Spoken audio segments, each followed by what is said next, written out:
My roommate has a crush on my werewolf boyfriend and wants me to introduce her to a werewolf too. I turned her down. It's better to date a normal person. She was convinced I didn't want her to have a good life and held a grudge against me, so she secretly told my boyfriend, she doesn't like you, she's afraid of getting pregnant with your child, so she's been taking medicine every day, and that got me tortured to death by my boyfriend. When I opened my eyes again, I had gone back to when she asked me to introduce her to a werewolf. I smiled. Werewolves have rather particular tastes. I'll help you transform into the kind of look they like. Later, my boyfriend really did dump me and run straight into my roommate's arms. I turned and walked away, and before I knew it, I burst out laughing. One by Ching Ching's words exploded in my ears, and I looked at her in disbelief. She frowned in displeasure. You're not getting jealous, are you? I'm not trying to steal your boyfriend, I just want to meet some other werewolves. I hear they're strong, full of tricks, and ridiculously rich. I came back to my senses and touched my neck. How great. I actually got a second chance at life. Sure, I'll introduce you, but before that, let me give you a makeover. She froze,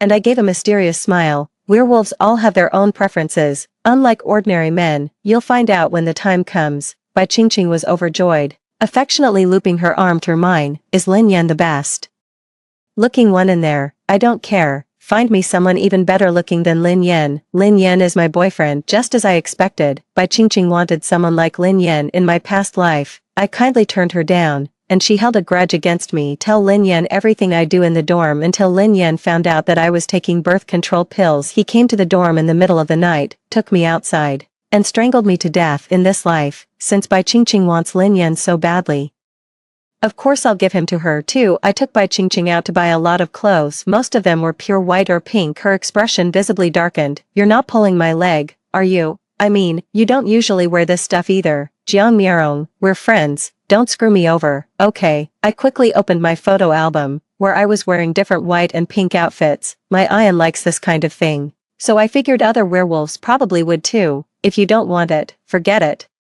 I made a show of returning the clothes, but Bai Qingqing snatched them away before I could. Yes, yes, yes, buy them all. After buying the clothes, I went to buy some medicine to make myself throw up. What are they up to now? Bai Qingqing's face changed the moment she read the instructions. I casually packed up all the medicine. He likes them thin, skinny and weak. A flicker of hesitation crossed Bai Qingqing's face. Just then, Lin Yan called, Sweetheart, I'll pick you up downstairs at your dorm tonight. I've already bought the bag you liked last time. I sent the photo to your WeChat. Take a look and see if it's the one you wanted. I opened it right in front of Bai Qingqing, a bag worth tens of thousands, complete with a logo-branded shopping bag. Yep, thank you, darling. I quickly replied to his WeChat message and sent back an emoji. Bai Qingqing came back to her senses. He didn't just take all the medicine in the basket. He even went to other pharmacies to buy more. 3 By the time Qingqing and I got back, Lin Yan was already downstairs by the dormitory building. He was tall, and the expensive trench coat he wore, along with that unruly brown hair of his, made him hard to miss. After seeing me, he took a few long strides over and pulled me into his arms. Tilting his head, he murmured in my ear,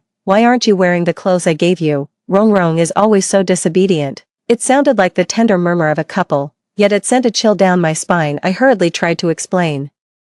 I just didn't have time to go back to the dorm and change. Of course I'd wash the clothes you gave me before wearing them. He kissed me on the ear and said, Be good, I'll be waiting for you. I hurriedly pulled Love-struck Bai Qingqing away. I was busy showering, doing my makeup, and changing clothes. Bai Qingqing rested her chin on her hand and looked at the view downstairs, occasionally chiming in, So, are all werewolves like Lin Yan? He's really good to you. I just saw that he even brought the bag he bought for you. These days, it's rare to see a man wait for a woman this long. He doesn't seem the least bit anxious. A bunch of girls just asked him for his contact info, and he turned them all down. I got myself all dressed up, exactly the way Lin Yan likes. As I was leaving, I glanced at Bai Qingqing with a smile. If you're not the one involved, you have no idea what kind of life I've been living. You really want a boyfriend like him? How about I give him to you? For she froze for a moment, and the light in her eyes flickered before being hidden again. Forget him, someone else will do. As soon as he finished speaking, he hurriedly grabbed the cup on the table and took a drink. I took it all in, curled my lips, and left. Lin Yan took me back to his place, and the scale was sitting right by the door. He glanced at it, his eyes full of intimidation. I took off every piece of jewelry and anything else I could remove, but I was still 1 or 2 liang over the limit. I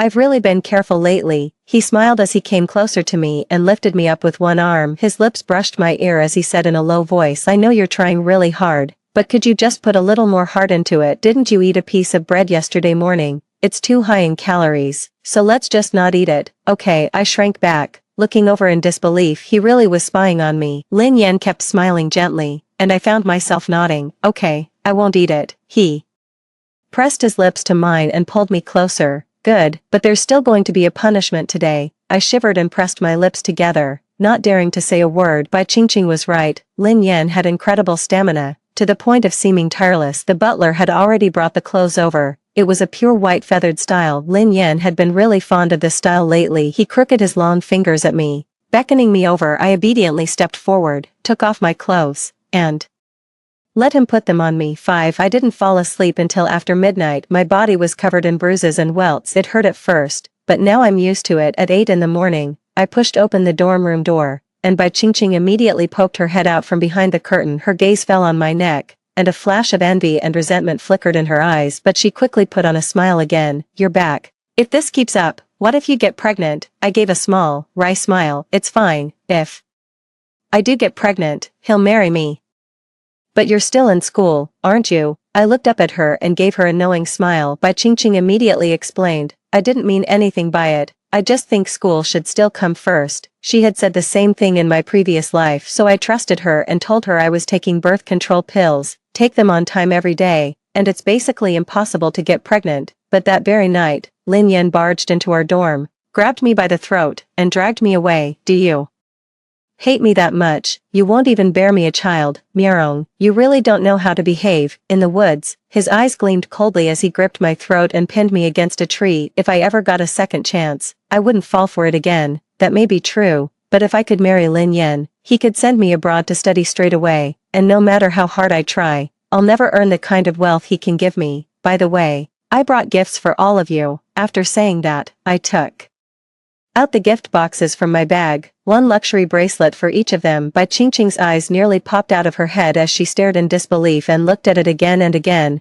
This one must cost over 10,000 yuan, right? What's the big deal? Ian's always generous with me, unlike the other werewolves. What's wrong with the others? She asked instinctively, and I felt a little torn. 6. But under Bai Qingqing's urging, I still spoke up. Actually, Ian is one of the wealthier wolves. His family has a long history, and they've accumulated a great deal of wealth over the generations, and since he's also the young chieftain, he's rich and quite generous. But even werewolves can be poor, just like humans. Bai Qingqing's expression changed slightly. And the person you were going to introduce me to, I hurriedly said, of course it's someone from a Yan's family, he's his cousin. After saying that, I took out the photo and showed it to her. Bai Qingqing looked at him for a while, then said with a forced smile that he was pretty good too, but I knew she wasn't interested in him. Although Lin Yan's cousin was good looking too, he leaned more toward the cute, puppy dog type, nowhere near as wild and untamed as Lin Yan. I'm heading out first. Bai Qingqing's phone rang. She glanced at it and hurried off. I saw it was almost time for class, grabbed a piece of bread at random, and headed for the classroom. There were still 5 minutes left before class started. I had just torn open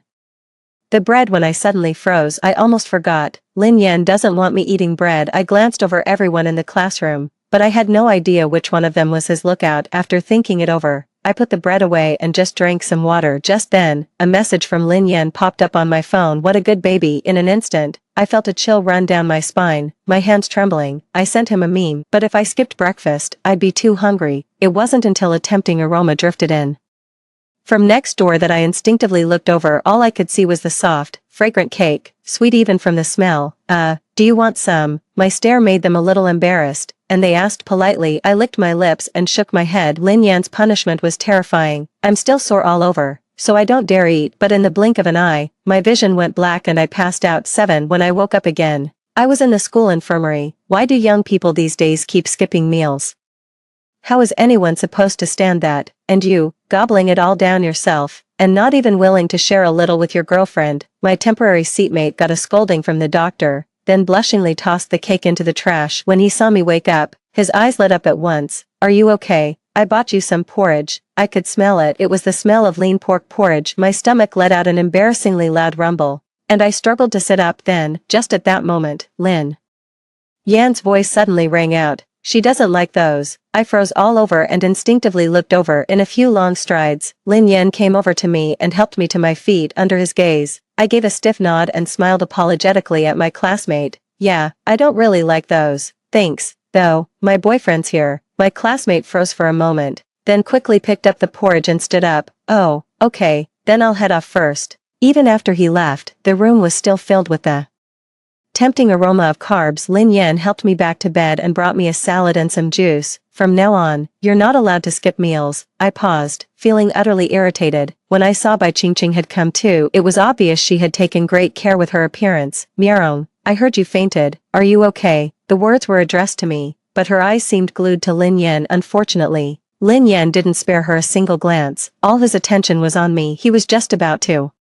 flare up when Bai Qingqing accidentally brushed against him, and his face darkened, but then he caught a flash of bright pink out of the corner of his eye. Bai Qingqing had already sat down on the edge of the bed, right in front of Lin Yan, blocking his view of me. If this had been any other time, Lin Yan would have already shoved her away, but this time, he didn't make a move. Not until Bai Qingqing finished checking on my health and stood up to leave. Her hand brushed Lin Yan's shoulder by accident, but he said nothing and gave no reaction. I'll go buy you something to eat. Before Bai Qingqing had been gone long, Lin Yan left the house. I kept my head down, fiddling with my phone, mumbling an okay. That night, Bai Qingqing skipped dinner and just kept chugging water. The other roommates couldn't stand it anymore and gave her some bread, but she firmly refused. No thanks, I'm trying to lose weight. After saying that, she went back to bed. In the middle of the night, I was jolted awake by the sound of vomiting. In the moonlight, I saw Bai Qingqing hunched over the sink on the balcony. After a splash of water, she held onto the wall and made her way back to her seat. On the table were the 2 bites of bread she couldn't resist eating,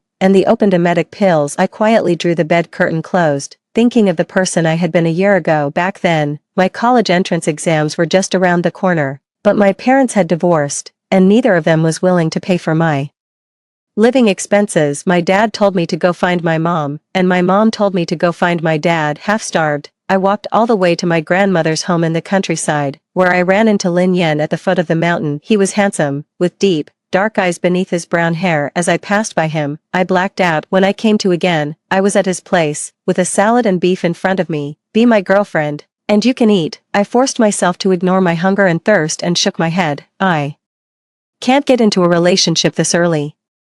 I still need to study. A scoffing laugh came from him. He tipped up my chin, looking very pleased. Pretty well behaved. I like that. Then I'll wait until you graduate, and you can be my girlfriend. I agreed because Lin Yan was handsome, and because I was absolutely starving. I didn't yet know what kind of abyss I was about to fall into. Luckily, he's found a new target, so I should be out soon. 9. Bai Qingqing's style of dress had completely changed. She bought all kinds of rabbit ear hair clips, headbands, and hair ties. She even bought all sorts of pure white or pink dresses again, without me even having to remind her. She started eating low-calorie foods on her own and never had dinner. She wouldn't even glance at milk tea or hot pot. Her roommates were amazed at the change and kept praising her for her incredible willpower. I noticed that when Lin Yan came to pick me up, his gaze kept drifting more and more toward Bai Qingqing. Then, on this day, Bai Qingqing's ecstatic voice woke me up. 80 Jean, I've really slimmed down to 80 Jean. Irritated, I threw off the blanket and looked over. The moment her ecstatic eyes met mine, they turned smug and secretly pleased. I heard you put on some weight lately. No wonder Lin Yan's been giving you fewer and fewer gifts. You can't even keep your weight under control. I pressed my lips together and lowered my eyes, letting just the right amount of sadness show. She took a photo of her weight, then picked up her phone to chat. At a glance, I could see the other person's chat avatar, a lush, verdant green. I was almost certain the person on the other end was Lin Yan. I lay back down on the bed, hoping Bai Qingqing would try a little harder and get Lin Yan to cancel our date tonight. She was right. I'd put on weight again lately. Lin Yan's requirement for me was to be 165 centimeters tall and weigh no more than 90 Jean, but now I already weigh 91 Jean. I can't even imagine what kind of punishment I'd face if I stepped on the scale tonight. But just then, my phone rang. The names flashing above made my heart sink. 10. I'm downstairs. Is the baby up yet? Just a minute. I didn't dare lie and scrambled out of bed in a panic. The moment I got up, I ran into Bai Qingqing's resentful glare. Well, off on another date. She said it with biting sarcasm, and I nodded. Yeah. Ian insisted on coming to pick me up and take me to the concert. After that, I went to wash up and change clothes. It wasn't until I transformed myself beyond recognition that I hurriedly grabbed my bag and went downstairs. I hadn't expected Bai Qingqing to be downstairs even earlier than I was. She had just finished talking with Lin Yan and gave me a meaningful look. Have a nice date. I threw myself into Lin Yan's arms and nodded sweetly. Bai Qingqing's expression twitched. She stomped her foot before finally walking away, looking at her retreating figure. I thought, you'd better not let me down. But before the car had even left the school grounds, Lin Yan suddenly slammed on the brakes. He turned his head toward me and suddenly clamped his hand around my throat. The air seemed to stop dead in an instant, and the fear from his past life came rushing back. But in the blink of an eye, Lin Yan let go. He wore a wicked grin. I heard you're introducing your roommate to a werewolf boyfriend. Are you trying to set me up? My heart skipped a beat, but I quickly composed myself, my eyes turning red. She insisted I set her up. I already showed her that photo of one of your younger brothers last time, but she wasn't interested. I pulled up WeChat, and sure enough, the photo was still there in my chat history with Bai Qingqing. Lin Yan only gave it a passing glance and let out a mocking laugh. You still have the nerve to look at other men when you're with me. I moved closer to him ingratiatingly and said in a wrong tone, I just wanted to get to know everyone, didn't I? Don't you want this to last between us? He gave me a long, hard look, then went back to his seat. I wasn't sure whether he believed me, but for the moment, I was safe. But when I arrived at his house, I couldn't stop shaking. Can we skip the scale today? Just hold me yourself, then you'll know whether I've gotten heavier. I was wondering how could the touch be more accurate than a scale, but Lin Yan just smiled and leaned close to my ear. Baby, do you believe my hands are more accurate than a scale? You've gained weight, one whole gene. I shrank back, and the hairs all over my body stood on end. Lin Yan's hand slid along my waist, then suddenly pulled me into his arms. Why are you being so disobedient? A sigh came from behind me, and beads of sweat had already formed on my forehead. Be good, step on the scale. I closed my eyes and was just about to stretch out my foot when his phone suddenly rang. 11. Lin Yan shot me a glance and answered it with one hand. Yan, help me. Standing close by, I could hear Bai Qingqing's voice coming from the other end. Lin Yan hung up the phone in irritation, but when he opened the photo on WeChat, he froze for a moment. It was a photo of Bai Qingqing alone in the woods. That was the mountain not far from our school, and some students often went hiking there. Qingqing was drenched in sweat, wearing a pink mini skirt, her hair sticking to her forehead, looking utterly disheveled. But that messy, helpless look happened to be exactly Lin Yan's weakness. I'm lost. She sent Lin Yan a message. The other person's long fingers tapped open the photo, then swiped to another shot from a different angle. She fell to the ground, and blood was running down her calf. Her fair skin made the blood look bright red. Lin Yan irritably tugged at his tie, and I quickly looked away, struggling to contain my overwhelming joy. I asked blankly, is something the matter? He stepped closer, drawing me into his arms. What? Hoping I'd leave. I dodged his breath. No, but hardly anyone ever comes looking for you. I was afraid I'd hold up your work. I can wait here until you come back. As soon as I finished speaking, I closed my eyes and waited anxiously. Be a good girl and wait for me. Lin Yan gave me a light pat on the face, and in an instant, he was gone. I was used to how fast he was, and just quietly closed the door. I gave the scale a kick, then sat on the sofa waiting. Just then, a message from Bai Qingqing came through on my phone. I'm injured, so I'm borrowing your boyfriend for a bit. You don't mind, do you? I heard werewolves are really fast. I wonder how long she'll make me wait. 12. Clearly, Bai Qingqing hadn't waited very long. She took a photo of Lin Yan holding her calf and sent it to me right away. I've got my eye on your boyfriend. You don't mind, do you? I still didn't reply to her. After all, if I looked too happy, Lin Yan would get angry. I couldn't handle the consequences of his anger. More than a year ago, on the night right after the college entrance exam, he came to me and dragged me into the woods. He couldn't wait and pinned me down. I was angry and slapped him across the face. But the moment I did, I regretted it. Because of the way he looked at me, I had no doubt he could eat me alive, so I apologized immediately. Sorry, I just haven't gotten used to it yet. He licked his lips. Then get used to it now. He kissed me hard, brutally ignoring my feelings. It felt like my whole body was being torn apart, and I eventually blacked out. I woke up in the hospital with multiple fractures all over my body. I spent the entire summer vacation bedridden. I didn't know you were this fragile, but I kind of like it. What he said made me want to curse him out, but I didn't dare. He bought me a bunch of luxury goods. Anything I so much as glanced at would show up in front of me the next day. But he doesn't like me eating anything high in calories. Even when I'm sick, I'm only allowed to eat vegetables. A girl who eats grass is cuter. All the clothes he bought for me were cute and girly. He'd force me to put them on, then glare at me fiercely. I really want to tear you apart. after I recovered, he really did tear one piece after another to shreds. 13 Lin Yan didn't come home all night. At daybreak, Bai Qingqing sent me a picture of clothes torn into pieces all over the floor. Ah Yan tore it. He was really strong. With a shy expression, the weight on my mind finally lifted. I was just about to laugh when the door was pushed open, and I quickly stopped. Lin Yan looked at me with a complicated expression. I tried hard to recall every heartbreaking thing that had happened, and finally forced out tears. Where did you go? His lip was still split, and his hair was a mess. It's easy to imagine how intense the battle must have been last night. Before he could answer, I was already on the verge of tears as I held my phone up to him. Lin Yan's pupils shrank slightly. I'll make it up to you. I lowered my gaze in disappointment. Let's break up. After saying that, I pushed him away and turned to run. He didn't come after me. I breathed a sigh of relief. Bathed in the morning sun, I finally couldn't hold back a smile. Right then, a transfer notification from Lin Yan came through on my phone. 10 million. Okay, I agree. I couldn't hold back any longer and burst into tears. Tears of happiness. Lin Yan is domineering and obsessively possessive,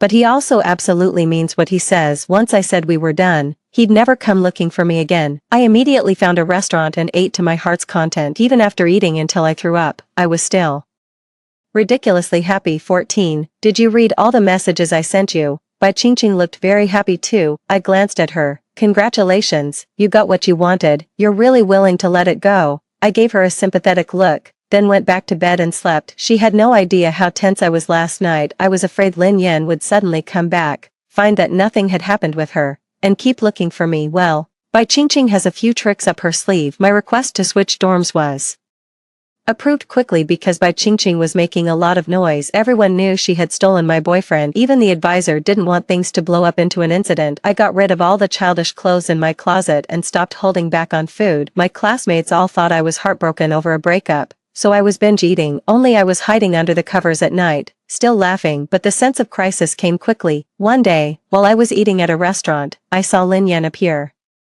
behind the glass window. He looked at me quietly, his eyes filled with sorrow. I flinched without thinking, and the things in my hand fell onto the table. I hurriedly wiped my mouth and left, but Lin Yan caught up with me. You seem pretty happy after breaking up with me. I wanted to shake my head, but I suddenly belched, so I quickly covered my mouth. You've fallen for someone else. What am I supposed to do about that? I can't just go die. He tilted his head and looked at me. If you died, I wouldn't abandon you. I think there's something seriously wrong with his head, but I didn't dare curse him out, so I said it as politely as I could. I want to live. Sorry, but I'm not dying, not even a little. He didn't come after me again, but the experience had already left me shaken, so when I heard I could apply for an overseas exchange program, I turned in my application right away. The day the spot was approved, I ran into Bai Qingqing, or rather, Bai Qingqing came looking for me. 15. She rested a hand on her belly, her face brimming with smug pride. I'm pregnant. I stared at her belly with my eyes wide, then at her stick-thin legs. Congratulations. The words on the tip of my tongue took a turn, and I decided to keep respecting her choice, but Bai Qingqing reached out and blocked my way. I hope you know better than to stay away from a yen. An ex worth their salt should be as good as dead. I froze. I never went looking for him.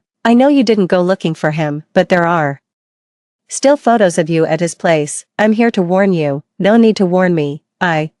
Before I could finish speaking, she suddenly staggered back a few steps and fell right into Lin Yan's arms. What a clumsy trick. I just told her I was pregnant, and then she suddenly came over and pushed me. Yan, she wants to hurt me. Bai Qingqing looked like she was about to burst into tears, and Lin Yan frowned as he stared at me. I pointed at the surveillance camera not far away. There are surveillance cameras all over the school. I suggest you tell the truth. Besides, I'm leaving soon, so I won't be in your way. You're leaving. Lin Yan pulled me along, and Bai Qingqing's face darkened. Where are you going? Don't forget that you. He stopped halfway through his sentence. It was only then that he seemed to remember we had long since had nothing to do with each other. But suddenly, Bai Qingqing clutched her stomach. It hurts. Yan. She cowered in Lin Yan's arms. He glanced down at her, then quickly held her close and left with her. That night, Lin Yan kidnapped me again. What made it infuriating was the huge gap in our strength. I had no chance of fighting back. 16. Have you wanted to leave me for a long time already? In the faint moonlight, he leaned in close. His familiar breath brushed against my ear. I shuddered instinctively. What's the point of saying all this now? Lin Yan, I weigh 110 Jin now.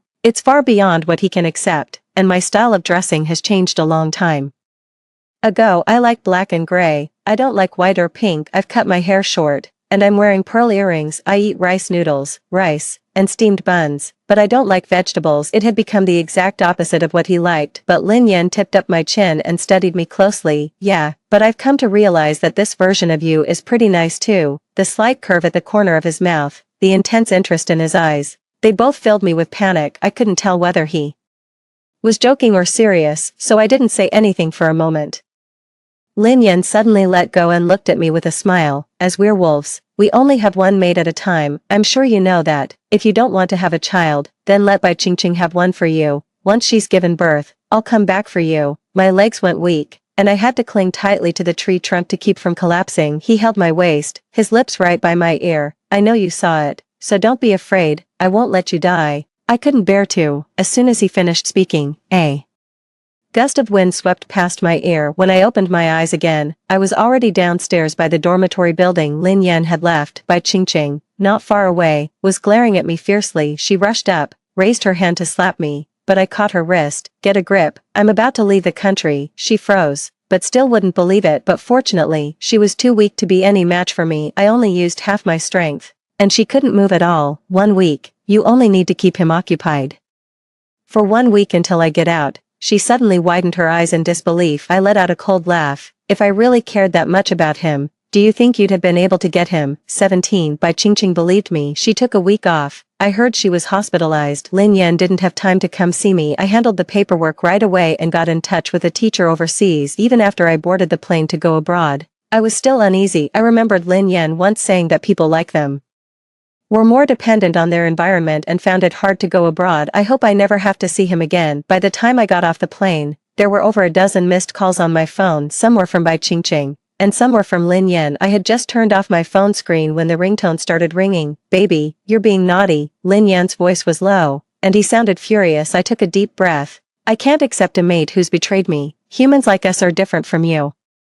Werewolves, heh, betrayal. Wasn't it you who deliberately helped her transform? How could anyone possibly be exactly my type in every way? My heart sank. I took a deep breath. Yes, I'm tired of you. If Bai Qingqing likes him that much, of course I'll let her have him. Really? Lin Yan let out a laugh, and then Bai Qingqing's weak voice came through the phone. Jiang Miarong, I was wrong. I'll give Lin Yan back to you, so please come back. Okay. He's just crazy, completely crazy. Her voice was filled with fear. I don't know what Lin Yan did to her, but the happiness I've finally gotten, I don't want to give it back. Lin Yan, she's carrying your child. Haven't you always wanted your own bloodline? You killed so many girls, and now that someone's finally willing to get pregnant of her own free will, why are you treating her like this? Lin Yan was right. I saw everything in the secret room at his house. 18. That was half a year ago, when he held me and let his hand slide to my belly.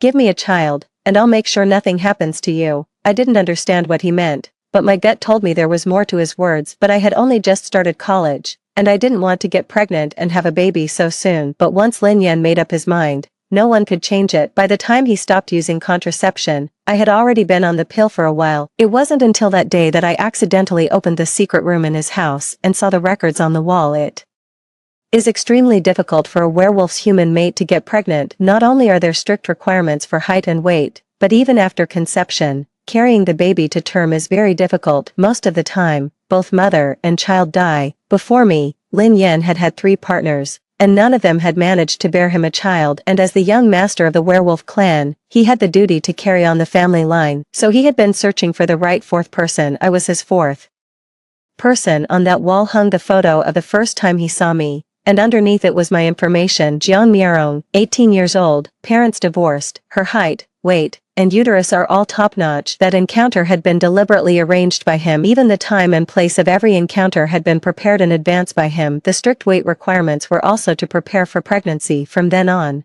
I did everything I could to escape while secretly using birth control, but I never expected Bai Qingqing to take a liking to Lin Yan. In my past life, I kindly tried to talk her out of it, but she thought I was doing it on purpose. After she tricked me into admitting I was on birth control, she turned around and told Lin Yan the truth. He got me killed by Lin Yan. 19. Aren't you afraid she'll die? Lin Yan's dark, sinister voice came from beside my ear. A chill of cold sweat broke out across my back, and I instinctively looked over my shoulder. Thank goodness it was only a voice coming from my phone. I closed my eyes for a moment and let out a sigh of relief. If she dies, you won't survive either. Ha, So you really are something else, a gritted, furious voice came over the line, and he hung up. Lin Yan doesn't know this, but over the past year and more, I've dug through a lot, really a lot, of information. I've read not only the contents of the secret room at his house, but also ancient rare manuscripts. A werewolf can only have one mate at a time, and if that mate is pregnant, he must not lay a hand on them. If his mate dies by his hand, he will also be punished by heaven and die an unnatural death. Lin Yan is a werewolf who has lived for decades, and he's also the young master, so he knows these taboos better than I do. After that, he never looked for me again. Life abroad was easy and comfortable, and the 2 years flew by, but I didn't want to go back to China,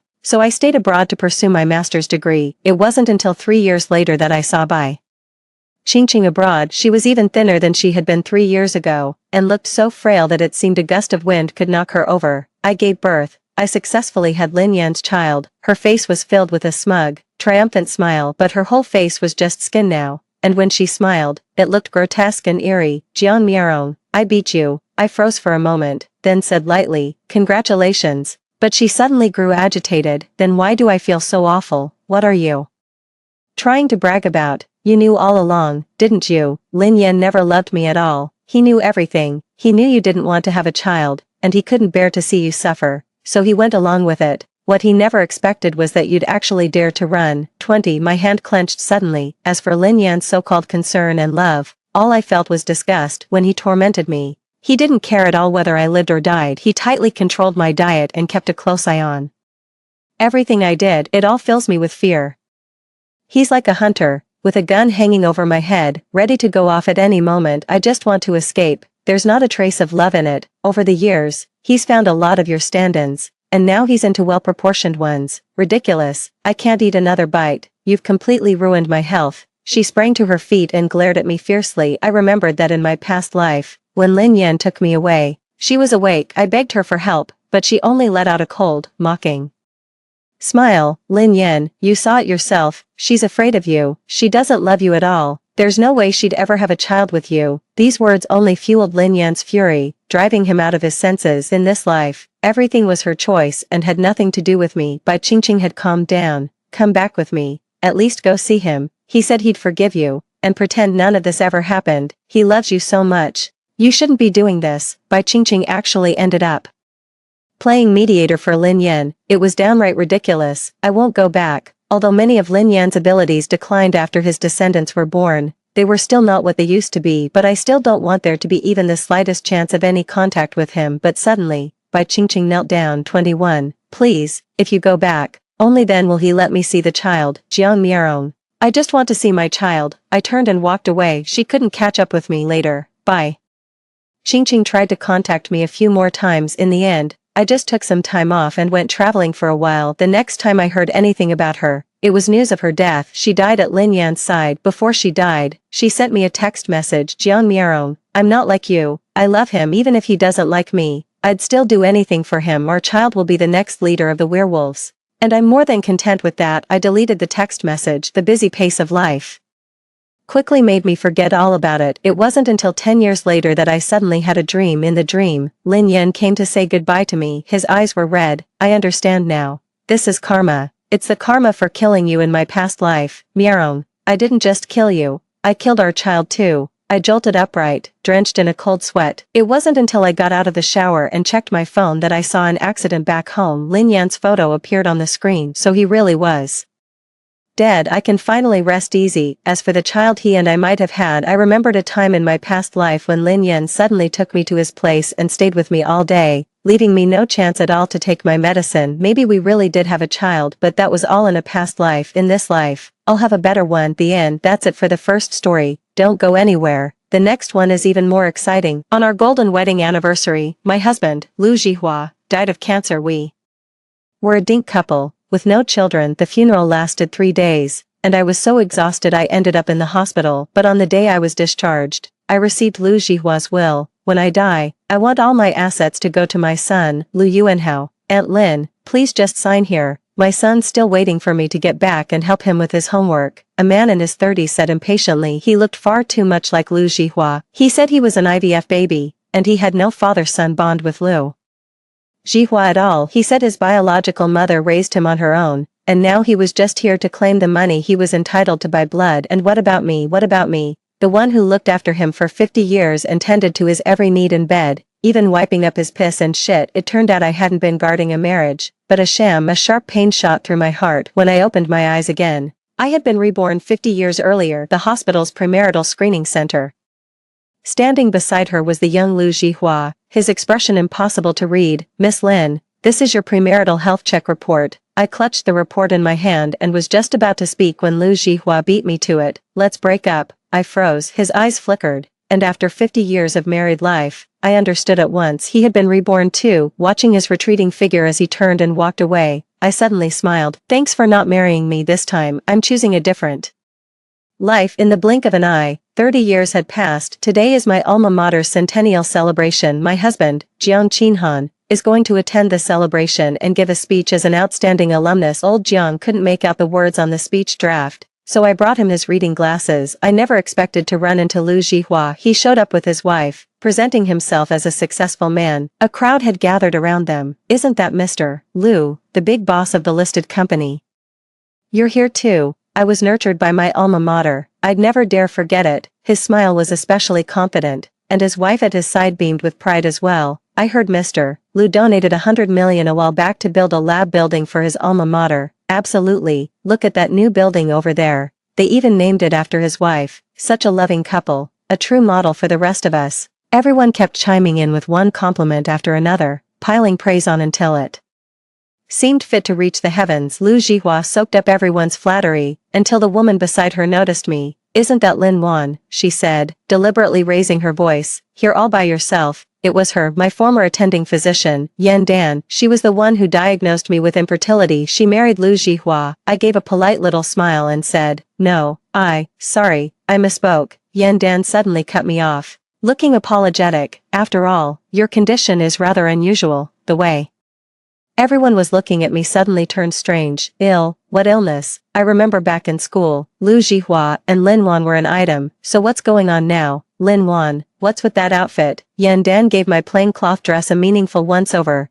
Did you just come back from some cleaning job? At least this is a school anniversary. You could have put on something a little more presentable. Sneering laughter broke out around me. I looked down at my floral dress and cotton shoes. They really did look a bit out of place. I had been at home going through the case files when a phone call dragged me out. I left in a hurry without even changing my clothes. I was worried I'd hold up Lao Zhang's speech, and I didn't want to get into it with them, so I planned to go around them and keep walking. A figure stepped in front of me. It was Lu Jihua. He looked at me, his expression unreadable. Lin Wan, after all these years, I never expected you to be doing this badly. Lu Jihua looked at me with pity and shoved a business card into my hand.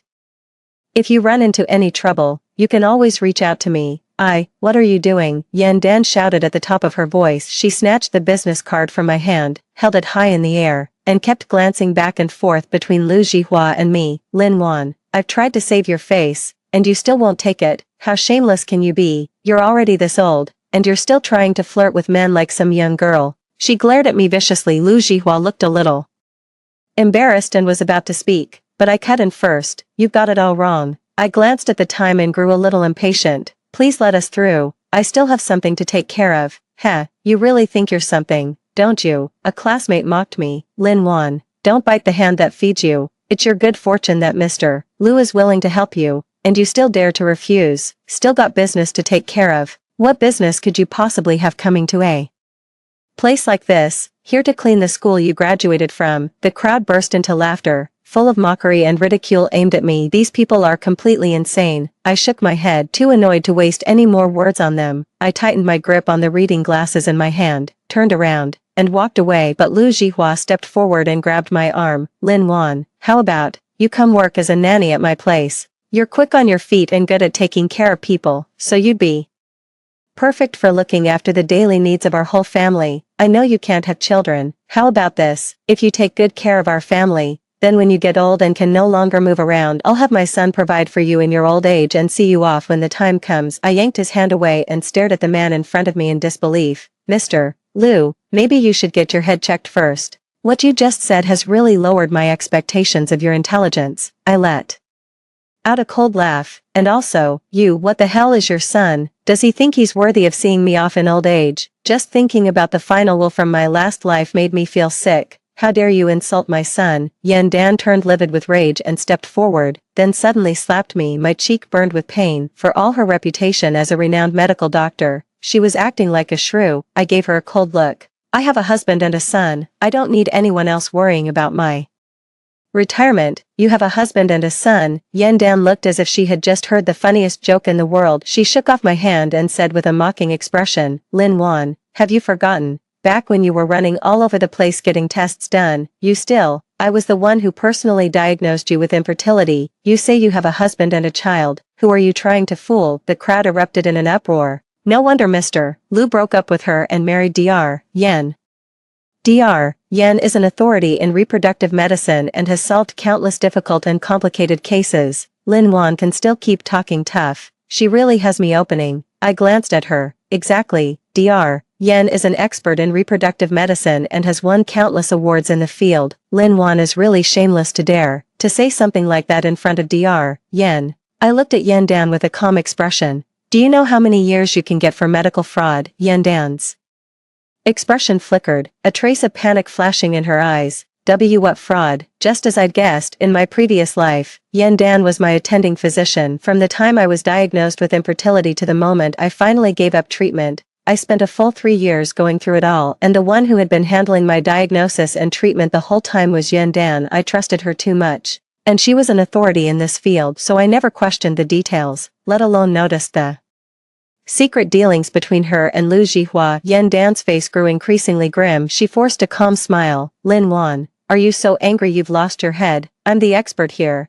If I say you can't have children, then you can't. Fake results. What a joke. Don't you go spouting nonsense here. If you slander me, I can take legal action. Really? Then where did my son come from? You don't even have a son. The crowd gradually fell silent, and all eyes turned to me. I sighed, took out my phone, and put the call on speaker. Son, are you busy? A pleasant young man's voice came from the other end of the line. Mom, what's up? Nothing much. I just wanted to ask. Today is the school's centennial celebration, and your dad's going to give a speech in a bit. Are you coming to watch? Of course I am. I'm an invited guest, specially asked by the school. There was that familiar, faint note of pride in his voice, and I couldn't help but laugh. That kid's always been exceptional since he was little and never gave me any real trouble. I'm here to bring your dad his reading glasses. Perfect. I'm almost there. Where are you? I'll come find you right away. Okay, see you in a bit. After hanging up, I looked at Yan Dan with a half smile, half smirk. Did you hear that? My son is Jiang Minin. He's the president of Jiang Group, and one of the guests at the school celebration. Lin Wan's son is Jiang Minin. This.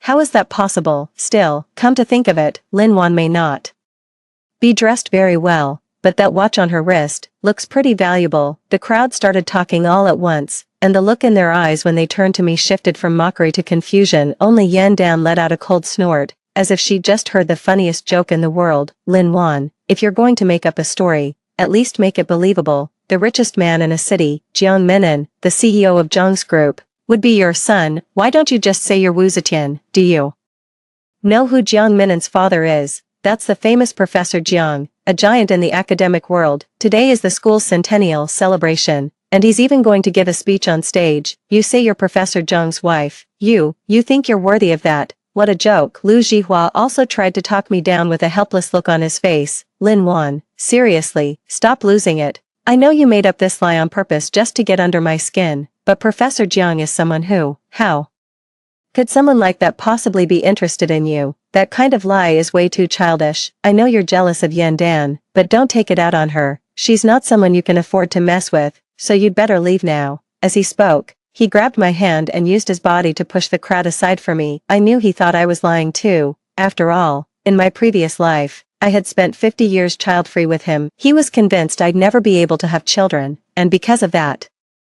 the moment he was reborn in this life, he chose to leave me.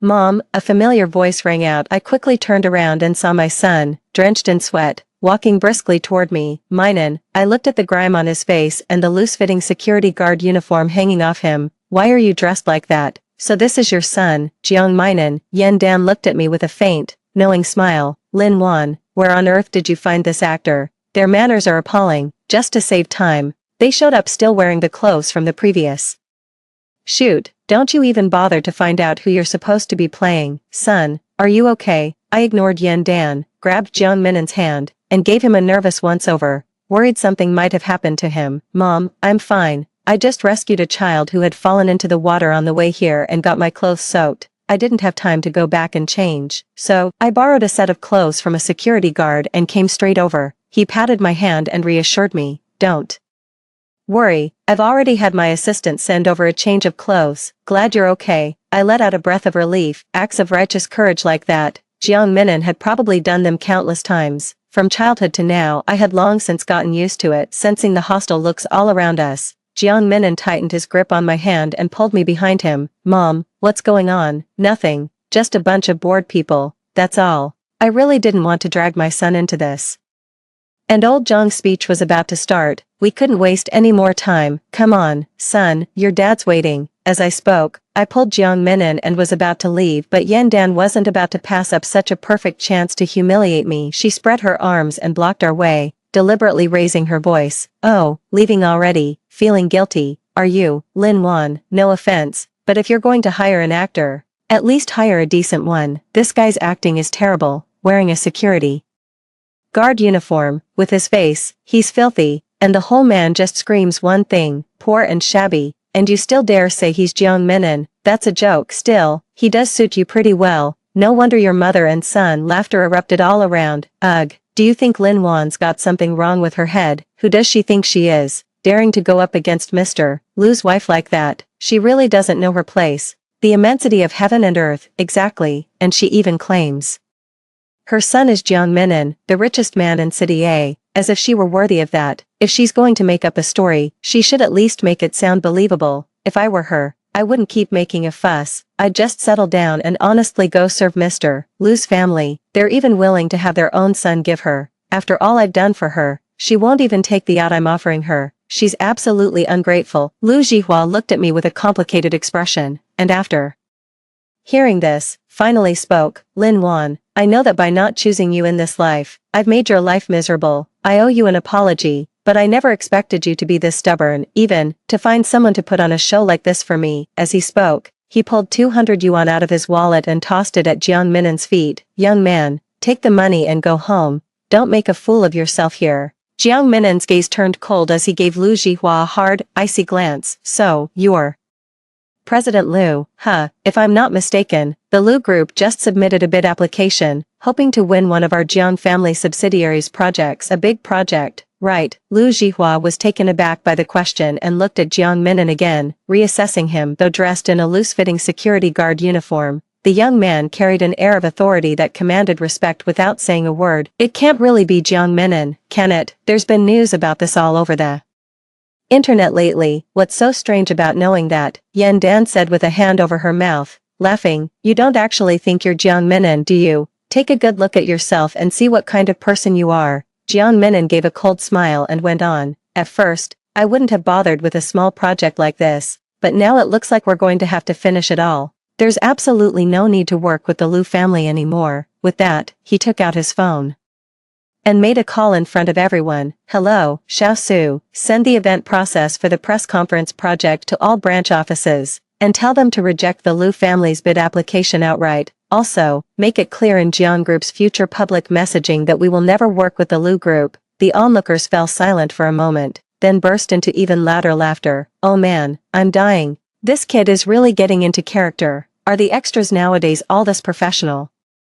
What a shame he isn't acting for real. Lin Wan, that money was wasted. This kid's acting is way too over the top. Lu Jihua shot Jiang Minen a disdainful glance, as if he had just heard the biggest joke in the world. Young man, there's a limit to bragging. Who do you think you're fooling with that act? Yan Dan let out a sneer as well. Exactly. And Jiang Group will never work with our Lu Group. Does Mr. Jiang know you're out here spouting nonsense? Just as the ceremony was about to begin, I stopped Jiang Minen, who still wanted to argue with them. Son, take your dad's reading glasses to him first, then go change your clothes. Leave this to me. But, Mom, be good and go on. Don't keep your dad waiting. Though he was worried about leaving me alone, Jiang Minen still obediently went off. I knew Yan Dan had made up her mind today to make things difficult for me. Anyway, the celebration was about to begin. And when my husband Jiang Qin Han showed up, my identity would naturally be confirmed, but there was another reason for sending Jiang Minnan away. I didn't want my son to hear what I was about to say. Mr. Liu, I don't know why,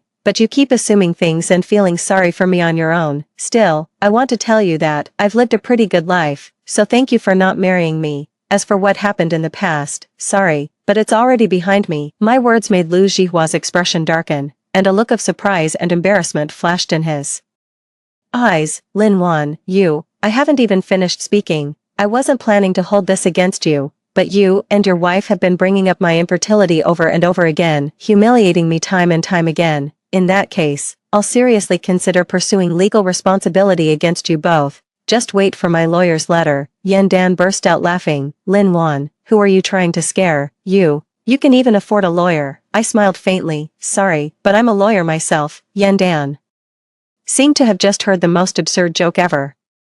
She was laughing so hard she was practically doubled over, tears nearly spilling from her eyes. Oh my gosh, this is killing me. Lin Wan, have you lost your mind? A lawyer? You, ha ha ha. If you're a lawyer, then I'm the first lady. The guests around us burst out laughing too, all of them expressing disbelief at what I had said. Yeah, come on, Lin Wan, stop bragging. If you're a lawyer, then I could be a judge. I think she's read too many novels and started imagining herself as the heroine. Yan Dan stopped laughing and asked with feigned curiosity, hey, I heard impersonating a celebrity's relative can get you sentenced, right? Lin Wan, tell me, how many years would you get for pretending to be President Zhang's mother, Professor Zhang's wife? I met her malicious gaze and said, word by word, instead of worrying about others, you should think carefully about yourself and medical, faking it, illegal surrogacy and the like. How many years would that get you? As soon as the words left her mouth, Yan Dan's face turned deathly pale. She looked at me in disbelief, her eyes full of fear and panic. The laughter around them abruptly died away, and everyone looked at one another in confusion, not understanding what had happened. Why, you're talking nonsense. Yan Dan's voice trembled, her eyes darting around as she didn't dare meet mine. Whether I'm talking nonsense or not, you know that yourself. Yan Dan,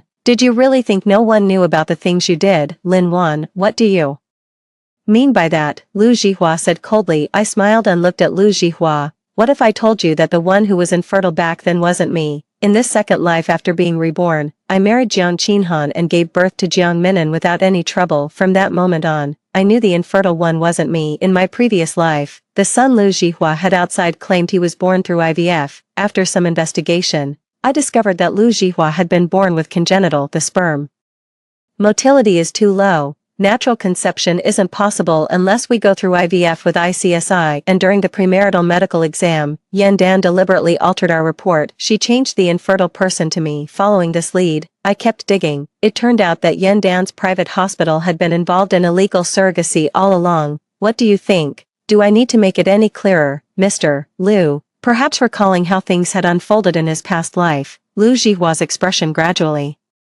darkened. The people around them were whispering among themselves. What does she mean by that? Isn't she the one who's infertile? Wasn't her report diagnosed by Dr. Yan? Yeah, Dr. Yan is an authoritative expert in reproductive medicine. If he made the diagnosis, how could it be wrong? That said, it seems Lin Wan mentioned from the start something about Dr. Yan and medical falsification. And what's this about illegal surrogacy? Is Dr. Yan really doing something illegal like that? Yan Dan glared at me with such venom in her eyes, as if they were poisoned. Lin Wan, you bitch. She lunged at me, raised her hand, and tried to slap me again. I dodged it, but she flew at me like a madwoman, shoved me to the ground, grabbed my collar, and tore at me furiously. You're nothing but a lying fraud. Pretending to be Professor Zhang's wife is bad enough, but you even dare to spread lies about me here. Just wait and see. Today I'm going to rip your mouth to shreds. Yan Dan roared, her face twisted with such fury that she had nearly lost all reason. She was grappling with me while riling up the noisy crowd around us. What she says can't be trusted. Don't let her fool you. How dare she pretend to be Professor Zhang's wife and President Zhang's mother? Let's grab her and send her to the police. If Professor Jiang and President Jiang knew what we did, they'd definitely thank us. Someone, stirred on by her,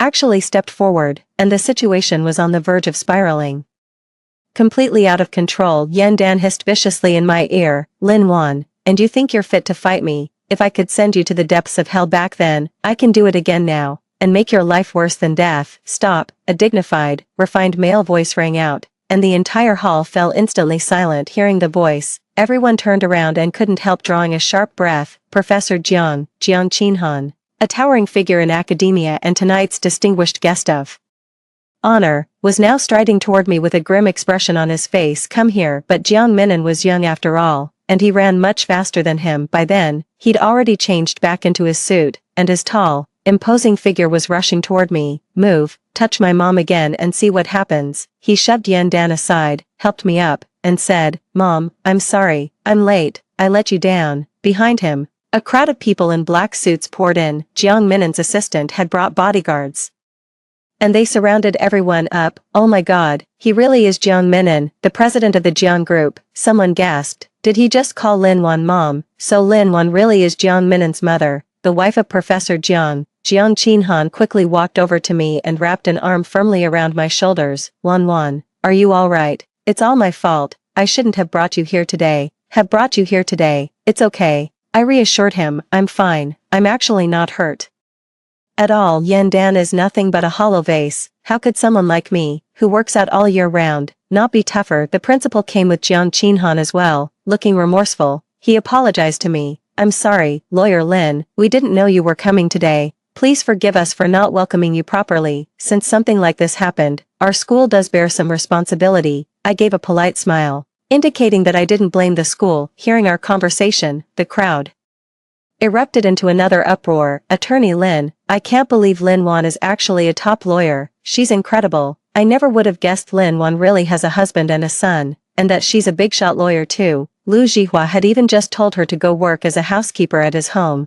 That's ridiculous. Exactly, if we're being honest, Yan Dan isn't even fit to carry Lin Wan's shoes. And yet she's still relentlessly humiliating her. Jiang Qinhan turned to look at Yan Dan, his gaze as cold as a blade. Ma'am, you just assaulted my wife in public. You'll have to pay for that. His eyes were blazing with anger. In 30 years of marriage, I'd never seen him so furious. As soon as he finished speaking, the assistant behind him had already taken out his phone and called the police. Yan Dan was trembling all over in terror, her face as pale as paper. Even her words began to stammer. Professor Jiang.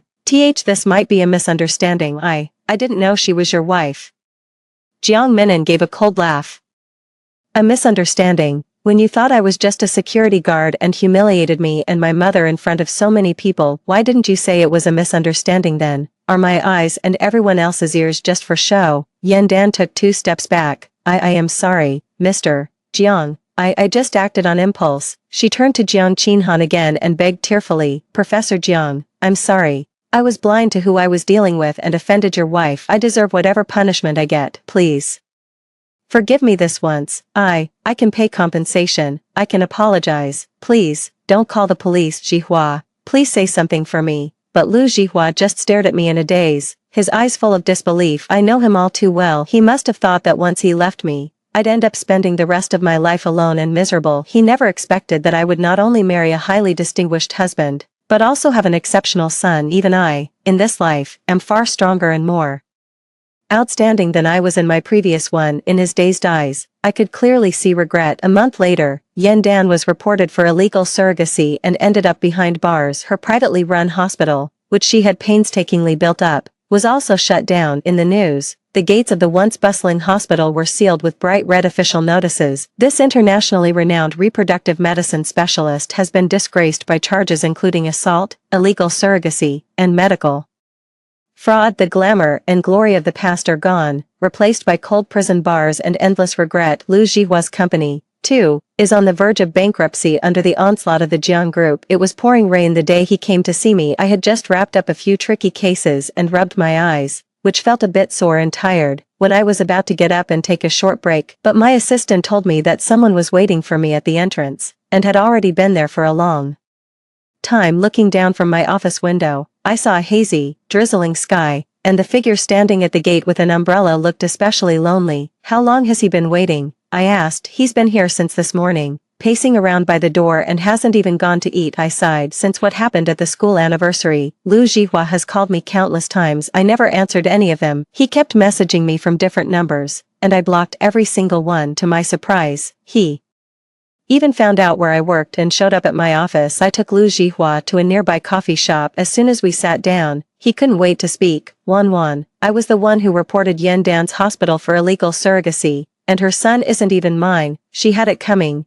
Can you forgive me? I looked calmly at the battered man standing before me. The once proud and spirited Lu Jihua now looked weathered and worn. His eyes filled with remorse and pleading. Wan, I know I was wrong. In my past life, I wronged you. I deceived you for 50 years. You were so good to me, taking care of me tirelessly all that time, right up until my last moment, and I still treated you like that. I'm truly not even human, but I was deceived too. If Yan Dan hadn't altered the report, we would have had children and lived a happy life together. So, I sent her to prison. She had it coming. I know there's still something between us. Can we start over? I'll spend the rest of my life making it up to you. I swear I'll treat you well. His voice trembled, thick with emotion, as if he were about to kneel before me the very next second. I listened quietly to everything he said, but I felt no stir in my heart. The love and hate from my past life had long since settled into dust. The man he was now was nothing more than a stranger with no connection to me. Lu Jihua, do you really think there's still a place for you in my heart? That's a little too full of yourself. My voice was calm, but it carried a sharp, confrontational chill. In my past life, I truly loved you. During those 50 years of being child-free, I kept telling myself it was real love, but, in the end, so-called love was nothing more than a delusional lie. And in this life, I have a husband who loves me, and an outstanding son. My life is happy and fulfilling. As for the so-called making it up to me, it means absolutely nothing to me. As for what you call starting over, that's even more ridiculous. From the day we were reborn, there was never any possibility between us. My tone was firm. Without the slightest hesitation, Lu Jihua's face went deathly pale in an instant, but he still refused to give up. Wan, I know you're still angry with me, but you can't let the mistake I made completely erase everything I feel for you. 50 years, we've been through so much together. Haven't you felt even a trace of affection for me? Dare you say you don't have even a little feeling for me? Do you feel a little reluctant to leave? I already sent Yan Dan to prison for your sake. Why are you still holding on to the past? Between us, can't we just, are we starting over? Yan Dan had stood by Lu Jihua for 30 years, and he could turn around and send her to prison just like that. A man like that was exactly the same as in my previous life, just as cold and heartless, turning on people without a second thought. I frowned at him. Lu Jihua, do I really need to be any clearer than this? What happened between us is long in the past now. It's already been put behind us. I don't resent you, I don't miss you, and I don't have any feelings for you at all. Yan Dan had it coming, that much is true, but what makes you think that once she's been punished, we should get back together? Lu Jihua refused to believe it. With red-rimmed eyes, he looked at me. Wan, I don't believe you don't have any feelings for me anymore. We've spent 50 years together. Doesn't that mean anything compared with your 30 years with Jiang Qinhan? Or are you still worried about Jiang Minan? Are you afraid that if Jiang Minan turns out not to be my child, I'll treat you the way I did in my past life? And then, right, Wan, I won't. I really know I was wrong. I strongly felt that there was no way to communicate with Lu Jihua. I was too tired to say any more, so I got up to leave, but Lu Jihua grabbed my hand and wouldn't let go, rambling in panic like a cornered dog. Wan, I don't believe you'd fall for someone else. You married Jiang Qinhan just to make me angry too, didn't you? Jiang Qinhan is several years older than you. I know you don't like older men, so there's no way you actually have feelings for Jiang Qinhan, right? The more he spoke, the more agitated he became, even dropping to his knees, crying uncontrollably. Wan, I have nothing left in this life. You're all I have. Please don't leave me, okay? I'm begging you. Let's start over. I'm the one who's truly right for you. You and Jiang Qinhan will never be happy. I had no choice but to call the police again. Jiang Qinhan came to the police station to pick me up. After hearing what had happened, he was so furious that he nearly took a swing at Lu Jihua on the spot. I hurriedly stopped him and said, "Come on, old Jiang, you're really something, at your age, and still this hot-headed." Jiang Qinhan said angrily, "He keeps pestering my wife." How could I not be mad? Seeing the angry look on his face, I couldn't help but think back to the first time I met Jiang Qinhan. Back then, I had just started working at the law firm and was often pulling late nights on my way home from work. A few thugs had set their sights on me, and Jiang Qinhan came to my rescue as a good Samaritan. I never would have thought that being a good Samaritan could run in the family. Jiang Minan's temperament was exactly the same as his father's. At Jiang Qinhan's insistence, The police made Lu Jihua promise not to harass me again. Lu Jihua, I'm warning you, stay away from my wife. If you keep hounding her, I won't let you get away with it. I let out a helpless sigh and gave Lu Jihua one last warning. Let it go, free yourself, and free me too. From now on, let's go our separate ways and have nothing to do with each other ever again. After saying that, I turned and left with Jiang Qinhan. The next time I heard from Lu Jihua was 6 months later. A call came in from an unfamiliar number. When I answered, I heard a voice that was both strange and familiar. Wan.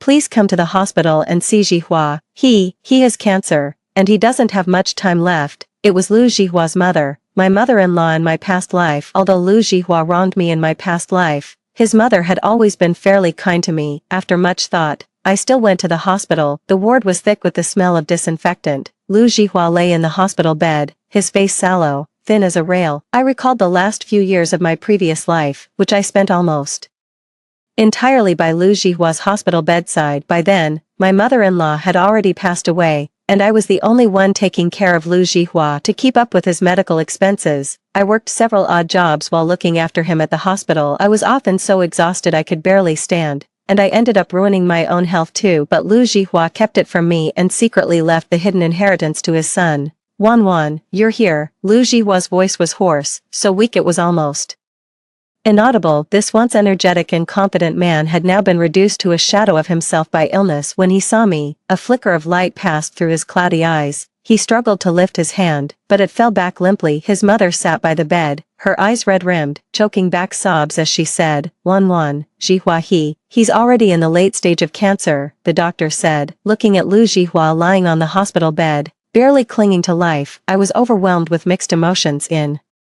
my previous life, he didn't die of cancer until he was in his 70s. In this life, it was actually 20 years earlier. Wan, Lu Jihua said laboriously, I know I've wronged you. It was my fault in our last life, and now I'm getting my comeuppance, but I regret it so much. I regret not cherishing you properly in my last life, and I regret giving you up in this one. Wan. If we could live this life over again, would you still stay with me? He looked at me, his eyes full of hope. No, I shook my head and mercilessly shattered his fantasy. No matter how many times I get a second chance, I could never be with you again. You've never changed. Not in the last life, not in this one. You've always only chosen what benefits you most. So even if there were a next time, I still wouldn't believe you'd change. The light in Lu Jihua's eyes died out, and his face turned ashen. I have one last favor to ask. Could you take care of me again, just like you used to, for the rest of my remaining time? Let's break up, Swaping. I shook my head and still refused him. I'm not going to make the same mistake again. I'll hire a good caregiver for you. This is the last kindness I'll ever show you. After saying that, I turned and left the ward. The last time I heard from Lu Jihua was when a lawyer contacted me to announce the contents of his will. His mother called to tell me that before Lu Jihua passed away, he left all his estate to me. I didn't accept the inheritance and left it all to his mother. The moment I stepped out of the law office, sunlight washed over my face, and its warmth drove away the last traces of chill in my heart. Everything in the past seemed to come to an end with that will, and at last I was completely free from the turmoil of my previous life. Not far away, Jiang Qinhan was standing by the car waiting for me, a gentle smile on his face. I walked over, and he naturally reached out to take my bag, asking softly, Did you get everything done? I gave a slight nod and leaned against his shoulder. Thank you, Qinhan. It's wonderful to have you in this life. He gently pulled me close by the shoulders. Silly girl, being able to marry you is my greatest blessing. A warm current surged through my heart. I had wasted 50 years in my past life.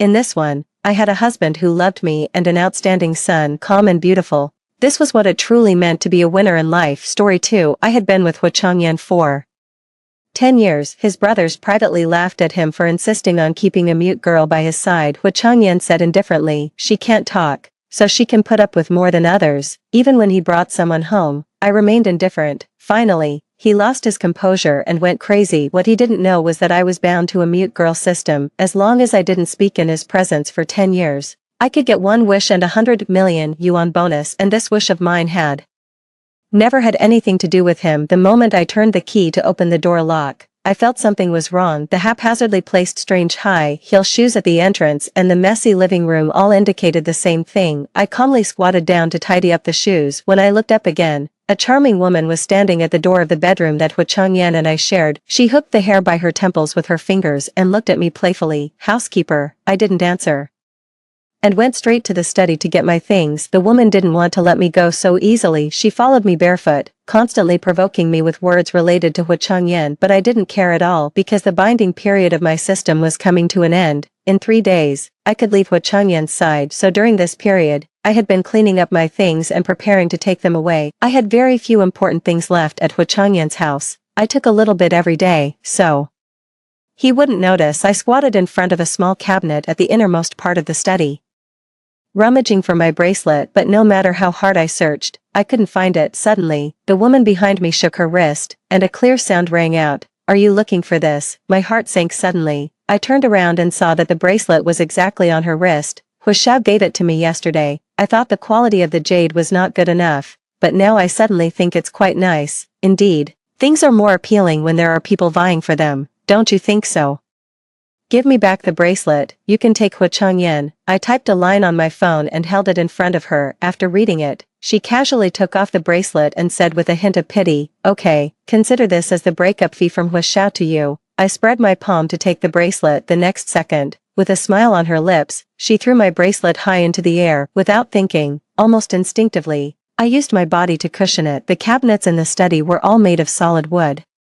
My back hit the sharp corner of the table hard. The extreme pain made me forget to breathe for a moment. I lay there, hunched over, unable to move, tightly clutching the bracelet that I had protected at the last moment before it hit the ground. The loud noise woke up Hu Changyan, who was still sleeping. He had a terrible case of getting up anger. His voice reached us before he did. "What's all the noise?" His steps stopped at the door. Seeing me lying on the ground with a pale face, he mockingly laughed. "Aren't you always the most generous? I just brought Lulu back to stay for one night, and you're so jealous that you fought with her." The woman called Lulu, as if seeking credit, put her arm around his. "No, it's not like that. I accidentally almost dropped the bracelet just now." This young lady rushed over to stop it from breaking. "Bracelet?" Hu Changyan raised an eyebrow, walked over and squatted down beside me, trying to take my bracelet, but he couldn't pry my hand open no matter how hard he tried. Fine beads of sweat appeared on my forehead. I gritted my teeth and desperately shook my head at him. His features were cold and stern, and when he got angry, he looked particularly sinister. "I told you to let go." Hu Changyan could take anything from me, but this bracelet was an exception. We were at a stalemate. His peripheral vision caught sight of my phone on the ground, and his eyes were drawn to the still, lit screen. Hu Changyan let go of my hand and instead picked up the phone, carefully reading the few words on it. "Explain what this means." "Give me back the bracelet, you can take Hu Changyan." Seeing this, Lulu promptly came up to show her loyalty to Hu Changyan. "She doesn't really love you. Unlike me, you're the only one in my heart." Liolio's words completely stepped on Hu Changyan's landmine. She didn't even realize what she had done wrong to anger him. Hu Changyan furiously drove Lulu out and threw a huge tantrum at home. I had been with him for 10 years and was already used to this madman's unpredictable temper. Taking advantage of his outburst, I packed my things and prepared to leave. After driving the person away, Hu Changyan calmed down a bit. He sat on the sofa in the living room and lit a cigarette. "I thought you'd at least show some jealousy when I brought someone back. Turns out it was all for that broken bracelet. Even though my brother has been dead for 10 years, I still can't compare to a bracelet of his."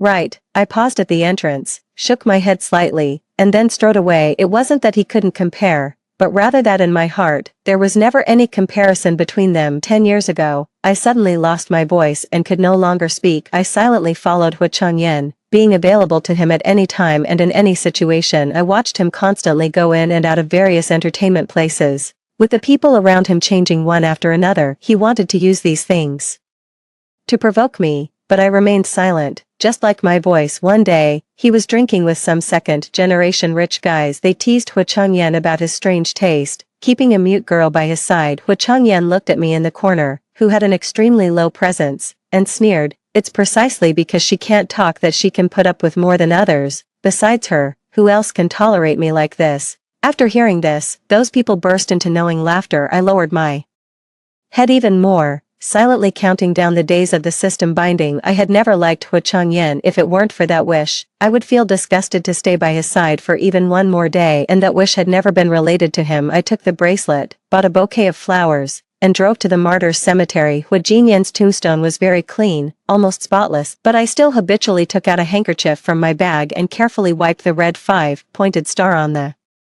tombstone. He was Hu Changyan's half-brother. Unlike Hu Changyan, who was an out-and-out scoundrel, Hu Jinyan was the kindest person I had ever met in my life, but for some reason, it seemed that good people always didn't live long. The day Hu Jinyan died, I waited at the Victoria Harbour all night. We had made an appointment to watch the New Year's Eve fireworks together, but he received information from an informant and had to break the appointment until the fireworks on the opposite bank exploded, lighting up the whole sky. The crowd was bustling, and then, like the fireworks, they faded away with time, leaving it desolate. I stood there alone until dawn. He still didn't come. Ben, who always delivered messages for him to me, called me. He said that Hu Jinyan asked me if the fireworks were beautiful and if I was going to cry and ruin my makeup again. Hu Jinyan was extremely smart. He could even predict what would happen after his death, only he didn't anticipate my obsession.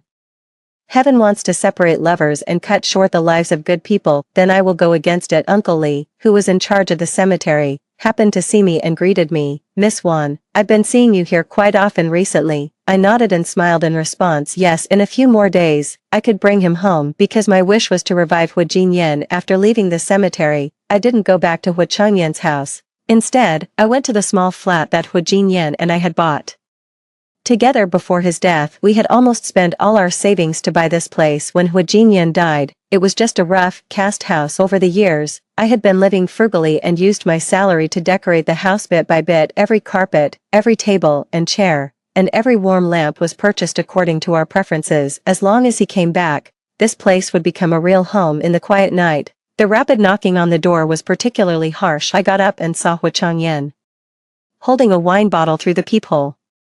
His face was flushed, his steps were unsteady, and he was shouting for me to open the door. I frowned and immediately turned off the lights in the room, pretending that no one was at home. Seeing that knocking was useless, Hu Changyan sneered, put down the wine bottle, and kicked the door hard. I leaned against the door, and the shock still made me couldn't help but feel startled. I've been standing downstairs for half an hour. I saw your light was on a long time ago. I know you're in there. Open the door quickly. If you don't open the door, we're breaking up. I'll only count to 3. This was a trick Hu Changyan often used. Every time we had a disagreement or conflict, he would threaten me with breaking up. I couldn't leave him, so I always gave in. This trick worked like a charm for him. 1, 2. Hu Changyan's countdown was like a blunt knife cutting at my heart. There were only 3 days left. I couldn't break up with him, or all my efforts would be in vain. I took a deep breath, quickly opened the door and went out, then immediately closed the door behind me. Since I didn't want Hu Changyan to come in, I could only go out. The lights in the corridor were always flickering. Most of Hu Changyan's face was hidden in the darkness. His eyes, which were fixed on me, were shining, and his tone sounded much more cheerful. I knew you wouldn't leave me. He was tall and big, and with one hand,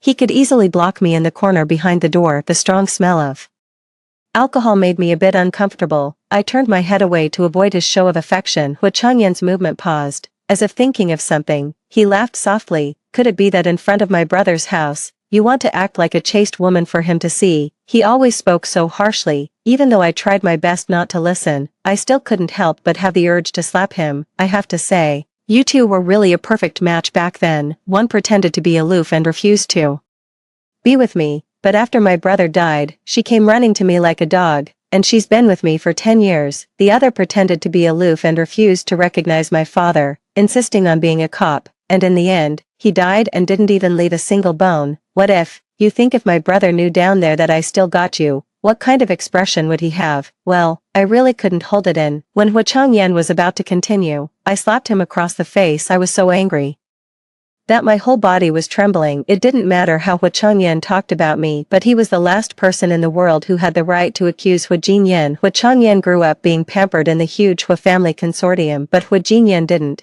He and I both grew up in an orphanage. In the first few days at the orphanage, I was too scared to talk to anyone. Although there were only children in the orphanage, with limited resources, a law of the jungle system was bound to form. My share of the food would always be snatched away by the taller children. They gave me the dampest and smelliest bedding and made me do all the dirty work that no one else wanted to touch. As time passed, not only did I get rashes all over my body, but I was also the most sallow and emaciated one in the whole orphanage. Whenever people came to adopt a child and saw me, they would pinch their noses and walk away one by one. The children were adopted, and I was always the one left behind. The dean shook his head when he looked at me and gave me a new name. He said, "Let's call me Wani. What if I could be adopted? What if I could leave someday?" My name was a small, unattainable concept. It was also destined that no matter what I wanted to get in my life, I would always lack a little bit of luck until our orphanage merged with another one. More children who were better than me appeared, and the probability of me being abandoned and bullied increased linearly. One night, I decided to run away. I hid in the grass full of flies and insects, lying in wait for a whole day. The scorching sun and my dry lips made me a bit weak. Finally, when they gave up searching and were about to turn off the lights to sleep, my chance came. I used strips torn from the bedsheet to hang on the wall. When I was less than 20 centimeters from the top of the wall, the strips broke. I fell from the wall and broke my leg. I was caught and brought back. The dean severely whipped me with a bamboo stick and then locked me in the confinement room. When the confinement time was up, the one who came to pick me up was a boy a few years older than me. He was calm, not like a child at all, although his appearance still had a bit of childishness. He was serious when talking about principles. He told me, "If you want to leave here, the first thing is to give up the idea of running away." Later, he taught me how to resist and how to fight for the things that should have belonged to me. I would help him take care of the homeless wild cat in the backyard. He would save up all his labor opportunities throughout the year just to buy me a birthday cake made entirely of plant-based cream. I gradually became curious about him. I asked, "You don't have any defects or diseases, and you're good looking. How could no one want to adopt you?" He told me that he was waiting for his mother to come and pick him up. When someone came to adopt a child, he would pretend to be stupid or sick, trying every means to be left behind. Only in this way could he wait for the day his mother came to get him. I smiled and said, "No one wants to adopt me either. Then we can be companions. Let's consider that we adopt each other." Until one day, a group of people who looked wealthy and noble came. He stuffed a bracelet into my hand and pushed me out from behind. I instinctively turned my head to look, only to see him running into the basement without looking back to hide. Those people were overjoyed when they saw the bracelet. They took me away despite my resistance. Later, I found out that these people were from the Hua family. Back then, the old master of the Hua family had a first love girlfriend, and they made a vow of love with a bracelet. Later, for the sake of a family arranged marriage, the old master of the Hua family abandoned his pregnant girlfriend and married someone else. In his later years, when the old master of the Hua family held great power, he suddenly wanted to find the mother-son pair he had always felt guilty about. After some inquiries, he learned that his girlfriend had passed away a few years after giving birth, and the child had been sent to an orphanage. He didn't even know whether the child was a boy or a girl. The person the old master of the Hua family was looking for was the one who had always been by my side. That day, I learned that his name was Hua Jinyan. He hated the Hua family and didn't want to go with them, but he also knew that with the financial resources of the Hua family and the old master's sense of guilt, the adopted child would surely have a good life. So Hua Jinyan pushed me out, hoping that I could replace his identity and be happy. But Hua Jinyan was just a child at that time and underestimated the old master's cautiousness. On the first day we returned to the Hua family, we had a paternity test. In the end, the story ended with me being sent away again. The old master of the Hua family took back the bracelet and went back to the orphanage to take Hua Jinyan away by force. If it ended here, I might have felt it was a kind of completeness. Some warmth, once temporarily possessed, would save me thousands of times in countless cold and dark nights. But if it were held in the palm all the time, it would burn through the skin and make me feel unbearable pain. My name is Wani,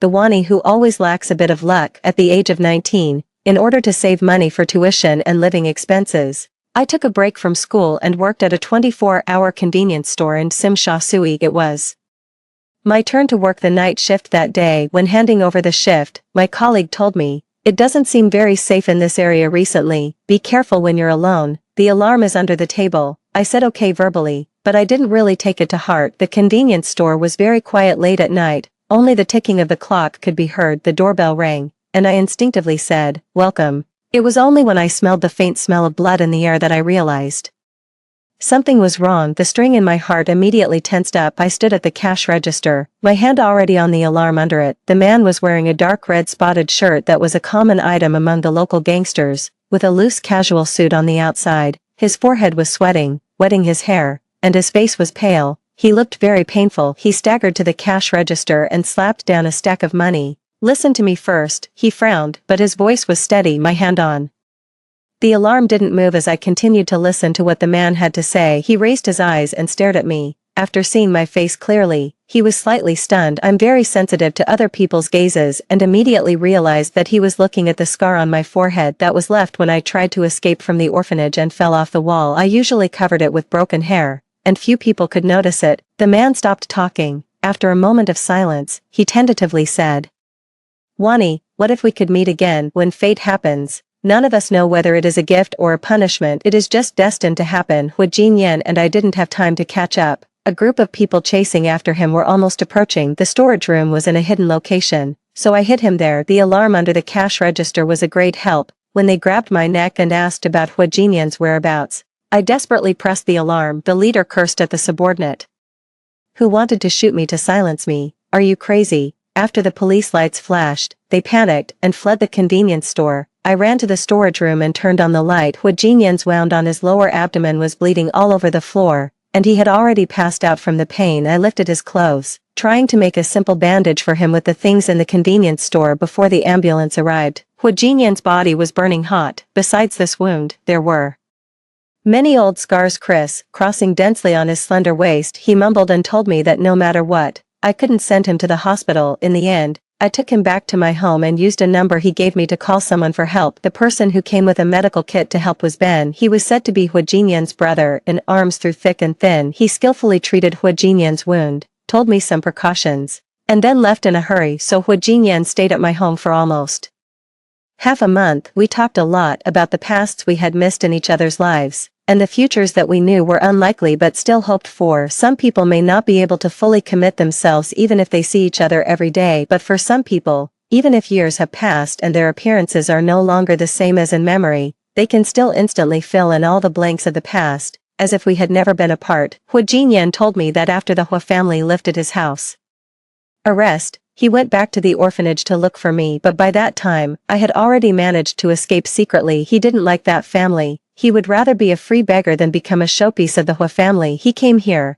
initially just wanting to be as far away from the Hu family as possible. Later, he really found a career here that he was willing to fight for all his life, so he simply stayed. I asked him what exactly he was doing. Hu Jinyan said, "As you can see, a thug collecting protection money. What on earth is there to fight for a lifetime in collecting protection money, and why was he so reluctant to go to the hospital with so many injuries?" Hu Jinyan said nonchalantly, "I don't have medical insurance. I can't afford it." He was willing to answer all my questions, but he just wouldn't answer these too seriously. I'm not stupid. Even if he didn't tell the truth, I could vaguely guess something. We had a tacit understanding and never mentioned it again. He came here to escape the Hu family and pursue his own ideals, and I came here because the hourly wage for working here was the highest. I actually met such a 1 in 10,000 probability event for the first time. I kind of liked my name. Hu Jinyan was probably as glad as I was about this turn of fate. He often came to the store with Ben to buy all kinds of things. It would take them an hour to carefully select a pack of cigarettes. The store manager even privately asked me if I had arranged for 2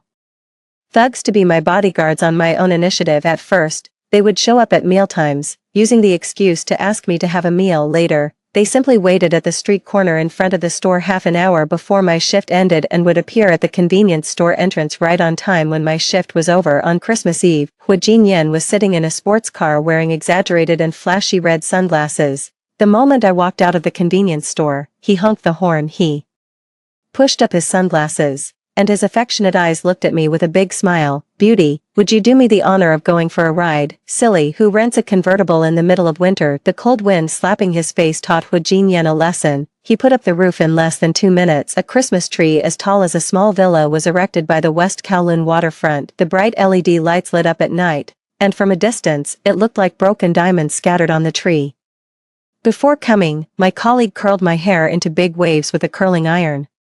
She said that once I curled my hair, I would become a trendy Hong Kong girl and fascinate my boyfriend. Boyfriend, this word lingered in my mind over and over again each time. It made my heart pound like a drum. I don't know if Hu Jinyan was fascinated, but he rubbed his chin on the top of my head all night. I heard him mumbling, "It's like a teddy bear. Such a stupid straight guy." When the bell rang at 12 o'clock, Hu Jinyan took out a box from behind and handed it to me. "Merry Christmas." I carefully opened the box. The first Christmas gift I received in my life was a bracelet from Hu Jinyan. This bracelet was one of the few relics left by his mother. I felt that the gift in my hand weighed 1,000 pounds, and I didn't even dare to move. Such a heavy gift. I couldn't bear it. Hu Jinyan seemed to see all my inferiority and embarrassment. He simply stood in front of me. On the night when the cold wind was rising, Hu Jinyan's ears were red from the cold, but his eyes were still deep and bright, leaving an indelible mark on my heart. He said, "Wani doesn't have to be just a probability. It can also mean 1 in 10,000, something precious. It can also mean that all my joy comes the moment I see you.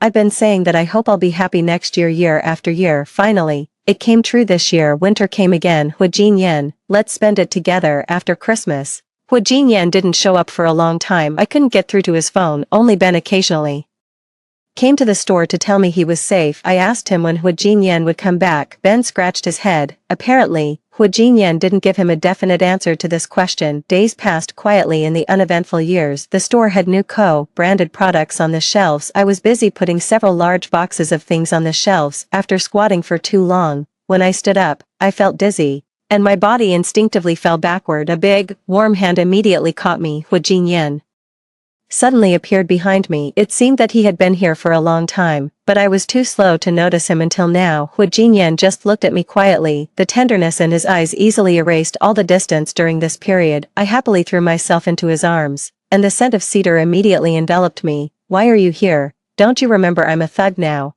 I'm here to collect some protection money from you." After saying that, Hu Jinyan wrapped me in his thick coat and gently kissed my forehead. From that day on, every day whenever I stood in front of that storage cabinet to organize the goods, I would expect Hu Jinyan to suddenly appear behind me. After Hu Jinyan died, this feeling became even stronger. Even when I stood in front of a similar counter in another supermarket, I would have the same expectation, expecting a warm embrace, expecting the familiar scent of cedar. My 10,000 turns still couldn't bring me one wish come true. It seems that fate has never been kind to me. Every gift that makes me let down my guard will eventually be taken back in a more tragic way. After making a ruckus with Hu Changyan, I called the housekeeper of the Hu family mansion to take Hu Changyan back. He was acting crazy, drunk. He was scolding me one moment, then scolding Hu Jinyan, and after a while, he started scolding the old master of the Hu family for being flirtatious and giving him an older brother. The old master of the Hu family cared about his reputation. Hu Changyan going home in this state would surely make him suffer. When I got home, I took a half-hour bath to completely wash away the smell of alcohol on Hu Changyan. I sprayed the blanket with cedar-scented perfume. This bottle was the one I picked that was closest to the smell on Hu Jinyan. I wrapped myself up completely in the blanket. People walking alone in the winter night always have to find some way to save themselves. This smell made me feel very at ease. I slept soundly that night, which was rare. I even dreamt of Hu Jinyan from many years ago. It was my birthday. Hu Jinyan accompanied me to take a sightseeing bus. Before, I always said that I had seen the street scenes of Victoria Harbour thousands of times. Why spend money on a more expensive sightseeing bus to see them again? But on my birthday, I allowed myself to be a little extravagant. He appeared less and less frequently. Sometimes it was once a week, sometimes only once a month. Even when we came out to take the sightseeing bus together today, we couldn't sit side by side. Hu Jinyan sat in the seat in front of me. The single-sided Bluetooth earphones in our ears were playing the same song. The sightseeing bus passed by those gorgeous and dense neon lights. The prosperity of Victoria Harbour had never had anything to do with me. A song came on randomly in the earphones. Two heartless people, like lonely chicks, getting through hardships for now. In the bitter sea, not alone, at least we've relied on each other. Hu Jinyan's appearance once made me feel that I had some kind of connection with this world, neither deep nor shallow, but now that he was sitting right in front of me, I felt that the distance between us was even farther than the dozen-year separation before. My sixth sense has always been very accurate. Only later did I understand that this distance was death, separation in the first half of life, and death in the second half. If there really is a time when bitterness gives way to sweetness, I really don't know what kind of sweetness could be worthy of this bumpy journey. When I woke up early the next morning, I booked a flight ticket. I wanted to go to Victoria Harbour, to Kowloon, and to that convenience store in Sim Sha Sui. The closer it got to the day Hu Jinyan was supposed to come back, the more flustered I became. As soon as the plane landed, dozens of messages from Hu Changyan popped up on my phone instantly. Hu Changyan thought that as his girlfriend, I should be on standby all day and reply to his messages instantly no matter when. I scrolled down. There was no message saying we were breaking up. Then there was no need to reply. When I got on the double-decker sightseeing bus, Hu Changyan called, like a persistent ghost. I don't know what Hu Changyan was thinking, calling a mute. Did you break your hand or get into a car accident and fall into a coma in the hospital? You didn't dare to reply to a single text. Have I been spoiling you too much recently? Wani, I suddenly felt that Hu Jinyan owed me a lot for his sake. I endured his foul-mouthed and crazy younger brother for 10 years. Hu Changyan was talking to himself on the other end. Seeing that I didn't respond, he suddenly burst out, "Are you dumb? Say something." After the outburst, there was a deathly silence. Hu Changyan's short-circuited brain finally came back to normal at this moment. He coughed twice. "Remember to reply to me. Send me your current location, I'll come find you." Even if I don't take the initiative to send Hu Changyan my location information, he will come to me on his own before long, just like 10 years ago. Actually, our first meeting wasn't in the mainland. Hu Changyan's back looked a lot like Hu Jinyan's. I even mistook him for Hu Jinyan when I first saw him. At that time, he was standing in front of the retail candy shelf. My colleague quietly motioned me to look over there. "Your little boyfriend is here again." I felt happy and walked over to pat him on the shoulder. "Aren't you going to collect protection money today?" When the man turned around, his completely different face from Hu Jinyan's left me stunned. His eyes were very different from Hu Jinyan's. When Hu Changyan looked at someone, he didn't hide his purpose and ambition at all. I felt a bit uncomfortable being stared at by him. I said sorry and turned to leave. Hu Changyan suddenly grabbed me and looked me up and down with interest. "Mistook me for someone else?" "Yes, I'm very sorry, sir. Judging by your accent, you're from the north, right?" I nodded, eager to get away as soon as possible. "I'm from the north too. And so is my older brother. He came here alone. Maybe you mistook me for him." Just when I thought there couldn't be such a coincidence in the world, Hu Jinyan showed up. He rushed up and separated me from Hu Changyan, guarding me behind him as if facing a formidable enemy. "What are you doing here?" I had never heard Hu Jinyan speak in such a serious tone. The two of them were at loggerheads, and the air was filled with the smell of gunpowder. Hu Changyan leaned lazily on the shelf and smiled at us. "Just came to see what kind of good life my illegitimate brother is living here." He turned to look at me behind Hu Jinyan and pressed his business card under a chocolate on the shelf behind him. "Little girl, people should aim high. Why don't you come with me? Remember to call me." Hu Changyan was naturally my nemesis ever since he showed up here. Everything had quietly changed. Hu Jinyan's injuries started to become more and more numerous, and he went out more and more frequently. I knew that his missions had become more dangerous. The most serious time, Ben called me and asked me to go to a private hospital. Ben stood outside the ward and told me to be prepared, even though I nodded in agreement. When I entered the door and saw the person lying quietly on the bed, the defenses I had built up so high collapsed instantly. Hu Jinyan's face was pale without a trace of blood, looking like he was asleep or perhaps dead.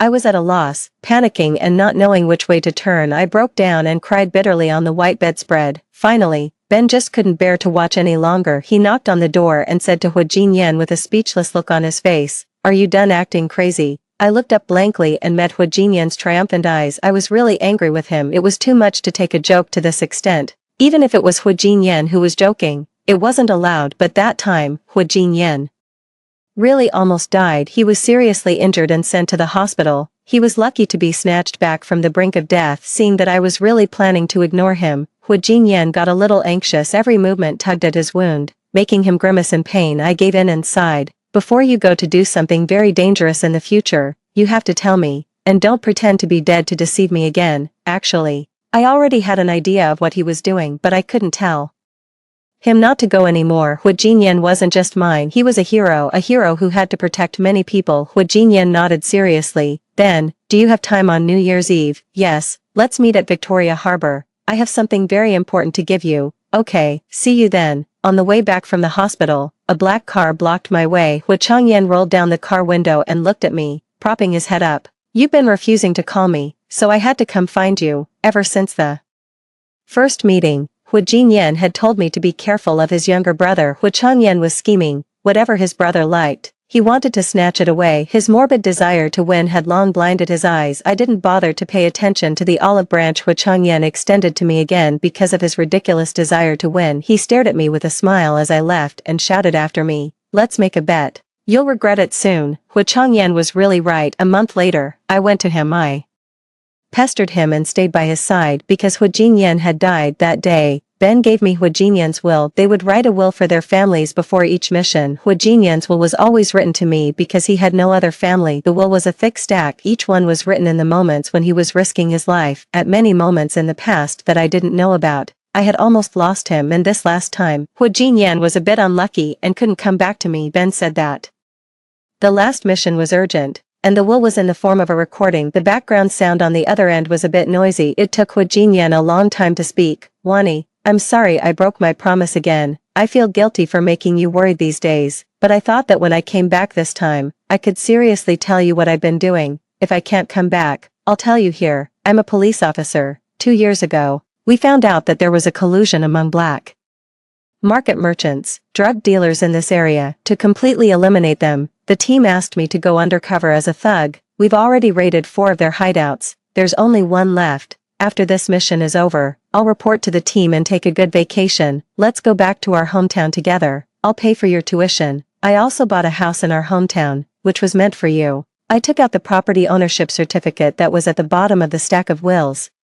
Hu Jinyan suddenly chuckled. After all, your household registration is there. It's not easy to move it here. I couldn't help but laugh through my tears. At that time, we'll decorate it together, buy our favorite furniture together, and live together. Hu Jinyan took a deep breath, a little nervously. Wani, I like you. The recording ended. I stood in a crowded place, listening to the last sentence over and over again. It never snows in Victoria Harbor, but I suddenly thought that at this moment, there should be a heavy snowfall to accuse the unfair world on my behalf, for taking the life of a good person too soon. But it doesn't matter. I will go against the will of heaven and bring Hu Jinyan back on the last day of the mission. I waited by the clock for the bell to ring at 12. The pendulum swung, and 12 o'clock passed. I immediately sent Hu Changyan a breakup message and blocked him. When the sky was getting slightly bright, I asked Ben out. It was time for the truth that had been a secret for 10 years to be revealed.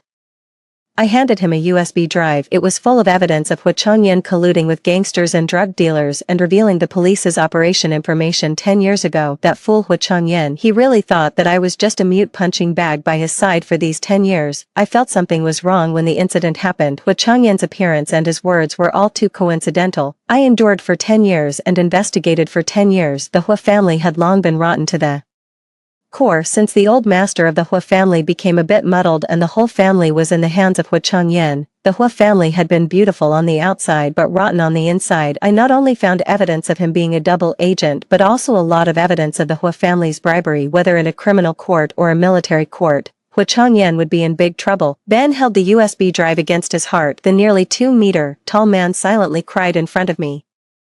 Thank you. Heaven's justice is manifest. There's no reason for good people to die in vain. That crazy Hu Changyan, after I blocked all his contact information, he flew over and found me directly. He used the same old trick and blocked me with his car on the street. I turned to leave, but he opened the car door, got out, and quickly walked a few steps to tightly wrap his arms around my waist. Why are you breaking up? How could you be willing to break up with me? Hu Changyan's breath landed on my ear, making me feel a chill. I struggled hard to break free from his embrace and turned around to slap him hard. Hu Changyan wasn't on guard, and this slap made him stagger and almost lose his balance. He covered half of his face and stared at me in disbelief. Wani, why? I took a deep breath and said, save your questions for the lawyer. I think you'll be very busy soon. Hu Changyan grasped the wrong point. He almost didn't listen to what I said but was very pleasantly surprised and rushed up to grab my shoulders. Wani, you can talk now. When the system found me for the mission, it asked me to choose a side effect. I chose not to speak. For some people, even one more word is too much, but for some people, thousands of words are not enough. Hu Changyan was the former. I had nothing to say to him, so I simply chose to be a mute. I slowly held Hu Changyan's fingers word by word. Not only can I talk now,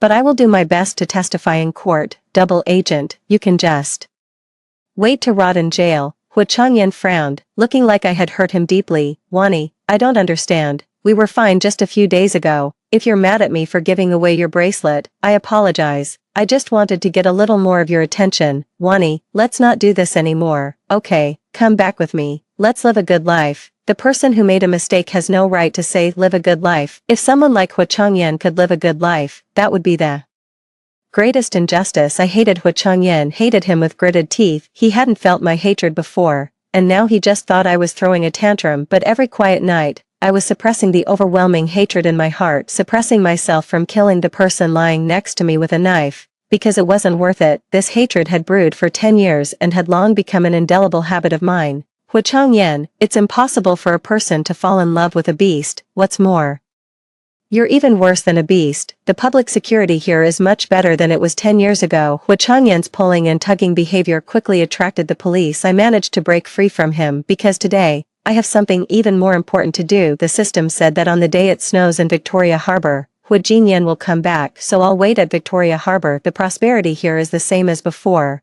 I know this peaceful and prosperous age was brought about by the lives of countless people like Hu Jinyan, so 10 years of Wani's life in exchange for Hu Jinyan's life. It's worth it, but it never snows in Victoria Harbor. I stood there from afternoon until night. The distant bell rang. The first day after the mission ended had passed. Hu Jinyan still didn't show up. My voice had returned, and the money in the card was there, only Hu Jinyan hadn't come back. My hands and feet were stiff with cold. The patrol team reminded me not to stand there for too long, I replied with a smile. I'll leave as soon as I pick up my husband. Hu Jinyan, you said that after the mission was over, you would take a long leave and go back with me. You also said that we would decorate the house together. Now I've finished decorating the house. I guess you'll like the color of the wall paint. If you prefer it here and don't want to go back to the north, that's okay too. I'm very rich now. I have 100 million yuan. With so much money, it would be nice to buy another small flat here. What do you think, Hu Jinyan? I miss you. I settled down here temporarily. I go to Victoria Harbor for a walk every day, hoping that every person passing by will be him. The weather is gradually getting warmer. Not only does it not snow,